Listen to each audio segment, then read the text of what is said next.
Welcome into this latest edition of the Charleston County Connects podcast. We are joined by the Charleston County Treasurer Mary Tinkler. It's good to see you today. How you doing? Thank you for having me. I'm doing fantastic. Thank you. Excellent. Well, fun fact, Mary was actually supposed to be our first guest ever on this podcast about 10 months ago.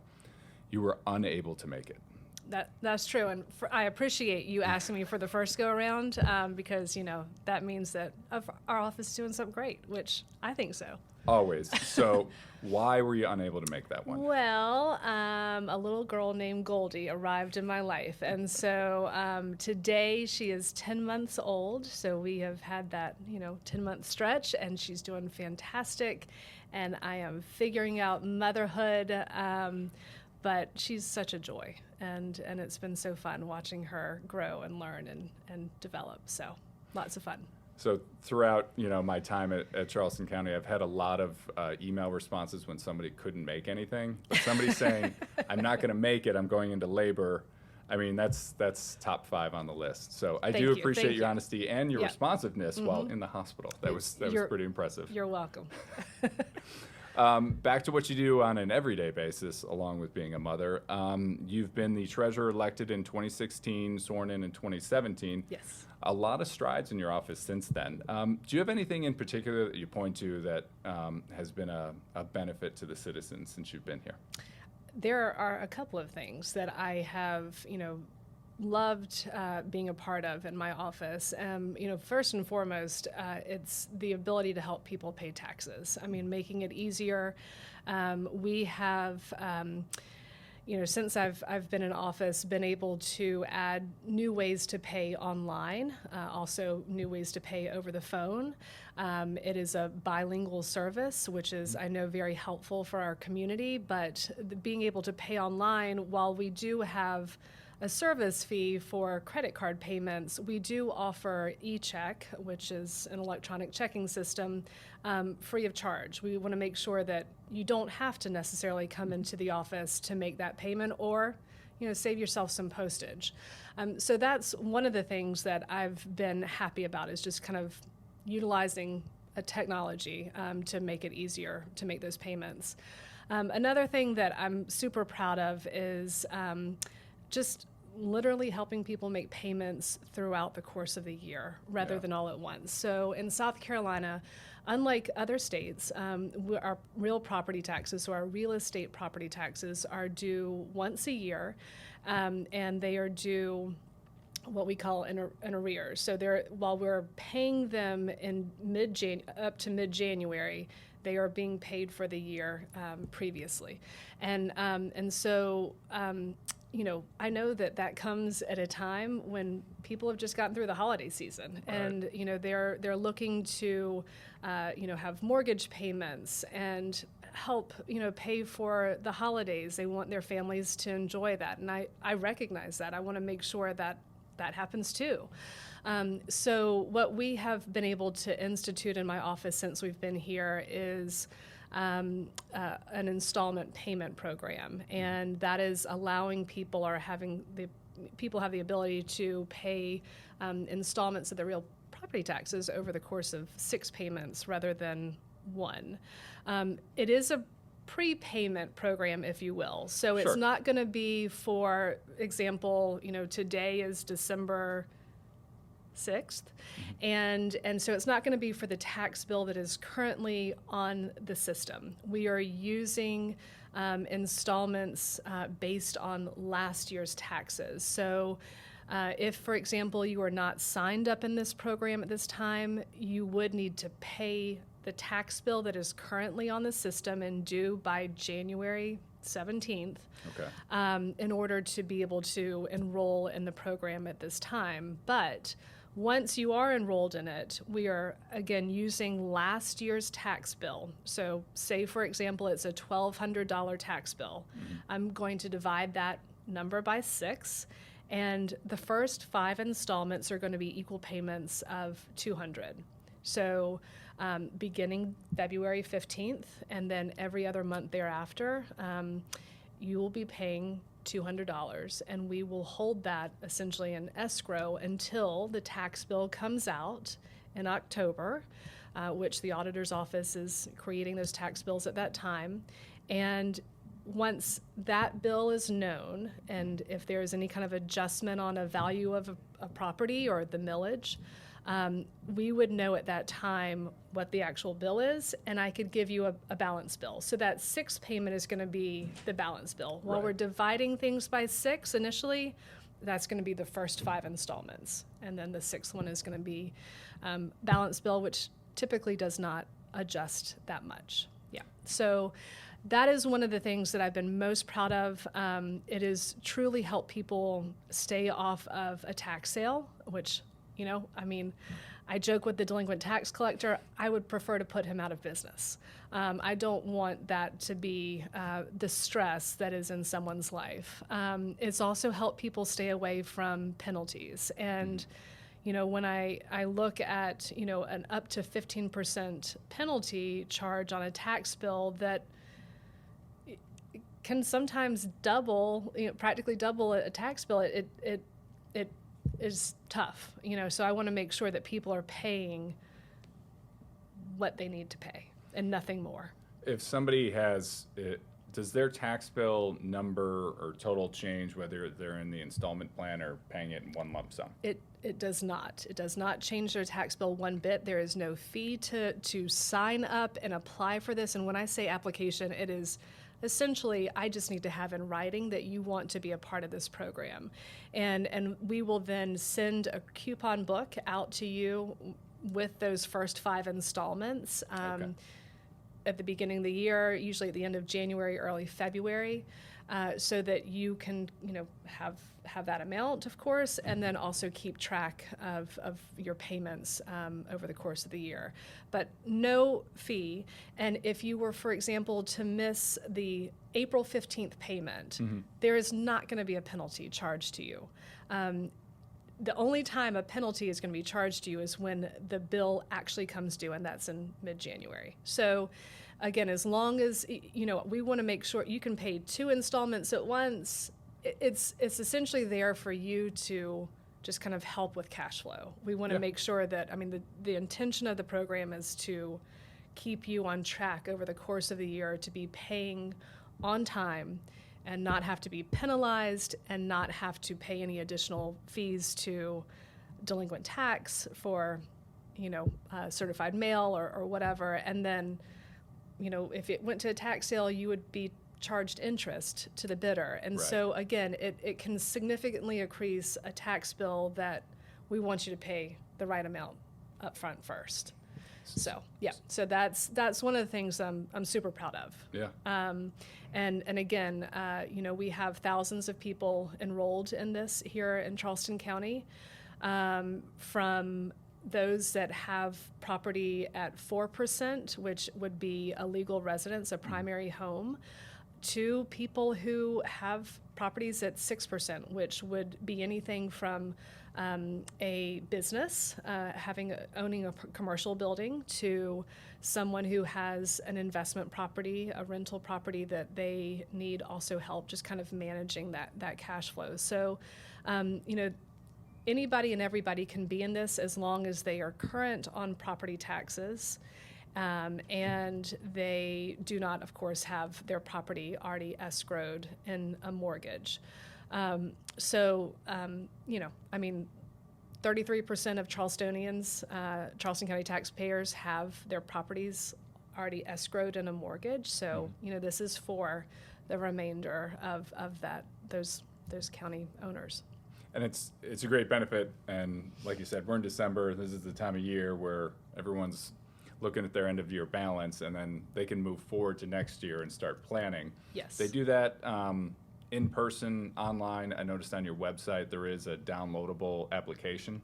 There is a downloadable application, and one of the things though that unfortunately we're working towards correcting this and with a new upgraded tax system that is coming our way in the next couple of years. We cannot, unfortunately, make installment payments online at this time. So if you were to come into our offices, you could certainly utilize the credit card system there because we can offer that as a manual payment. But typically, if you are in the installment program, you are paying typically through a normal check or online payment through your bank. Okay. So, or they can come into the office. They can make come into the installment office, payments? they can mail in payments, they can come into the office and make it with cash or credit card or debit card, however they wish to. We just can't, unfortunately, accept installment program payments online at this time. You have 4 office locations throughout Charleston County? We do. We have one downtown. We have one in North Charleston at our public service building. We have one in Mount Pleasant, which is also attached to the DMV, if you're familiar with that location. And then we have one in Ravenel. So, yeah, we consider our St. Paul location. So, yes, 4 different locations as well for in-person. So as we look ahead to 2024, what do you see on the horizon? I know one thing I noticed on your website, you have Athena. Yes. Am I pronouncing her name properly? Correct. There- Goddess of wisdom, by the way, which that's why Really? that's why we chose the name. Okay, that's great. So there are different ways to communicate with citizens now. Yes. And you only have so many staff available to answer the phone. What does Athena do for citizens who are new to it on the website? I know Athena can sometimes be frustrating. So she is both on our website and she is when you're calling in. So Okay. that is going to be the initial person that you reach is AI. And just as you said, I am trying to make sure that we are able to most effectively and efficiently, answer taxpayer questions. And I don't want to raise taxes. I try to keep my staff at the most efficient use that I can. So we do have this to help answer the most frequently asked questions. However, if you need things like a receipt, you will want to talk to a live representative. But Athena is going to be able to help answer questions that are over the phone anyway, more in line with, business hours, what the last day to pay before a penalty would hit, basic general questions like that. We are, though, working now to start doing a live agent online, so you will begin to see that you can ask for a receipt or a little bit more complicated questions because there will be one of my team members on the back end answering that live. So Athena's not staffed, it's AI answering the frequently asked questions. Correct. And then looking towards a live chat agent. Absolutely. But again, if you need to speak to a live person, then we are there to answer the questions that may be a little bit more complicated or require that we pull from our tax system to be able to help answer or get you that information. As we get towards the end of the year, your office obviously picks up steam. There's a lot going on. For citizens who are coming in to talk to representatives or talking on the phone, what do they need to have handy? I mean, there are a lot of times you could come in and think you have everything you need and maybe you don't. What advice would you give a citizen who needs to get some questions answered? So I think, and it is somewhat confusing sometimes between what the auditor, for example, would do and what the treasurer does. So the auditor in Charleston County is going to be the person or the office to create the tax bills, mail the tax bills. And so if you do not have your tax bill in hand, we do ask for you to go to the auditor's office first because they are going to be able to pull up the appropriate account that you need to pay, and it will show us, accurately what you fully intend to pay. So we're relying on the information that the auditor's office is giving the treasurer's office in order to process and complete the payment transaction correctly. So that really is it for my office, is that I just need to make sure that you have a tax bill, and you can get a copy from the auditor's office at any one of the 4 locations.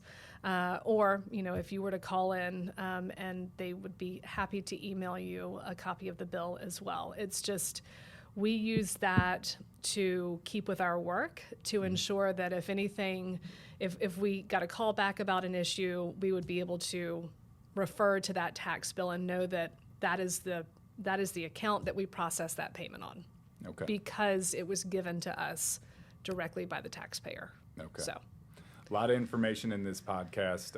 There'll be links to the Treasurer's Department or office page in the podcast description, as well as a link to the installment payment application.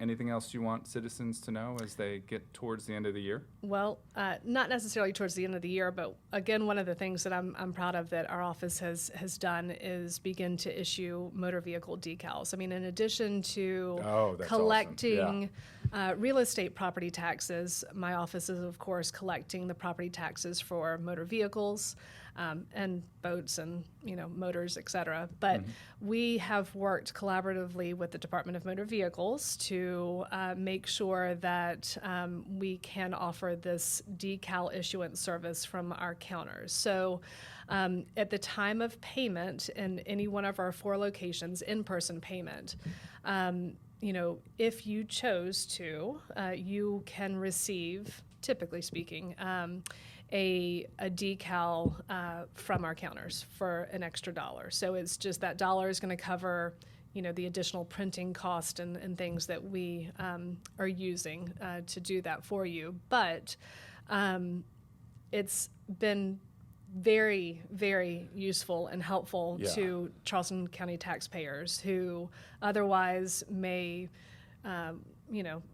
need to wait on it for 10 days, or they would just prefer to not make a separate trip to the DMV. So it's kind of been a one-stop shop situation and solution for county taxpayers. At this time, if you were to pay your motor vehicle tax bill late, and you do have that year a renewal fee on it, the county treasurer's office cannot accept on behalf of DMV late fee payments. So that is the one kind of unfortunate part, is that you may have to go to the DMV to resolve that. But it is something that I am working on. I am currently the president of our state association of auditors, treasurers, and tax collectors, and so it is something that I'm working with the DMV and other treasurers around the state to change the laws to ensure that we are able to benefit the taxpayers by collecting those late fees, so that they don't have to go to the DMV anymore. So for that anyway, but so these are things that I'm kind of working on the back end that seem easy, but sometimes it takes years of kind of working through either the technical issues that are there and present, or the laws that exist in this state and govern my office and those agencies. We're working through it, but it's something that we absolutely are passionate about. I always hesitate to use the term red tape, but at the end of the day, there are rules and regulations in place, and a lot of times they're safeguards for things as well.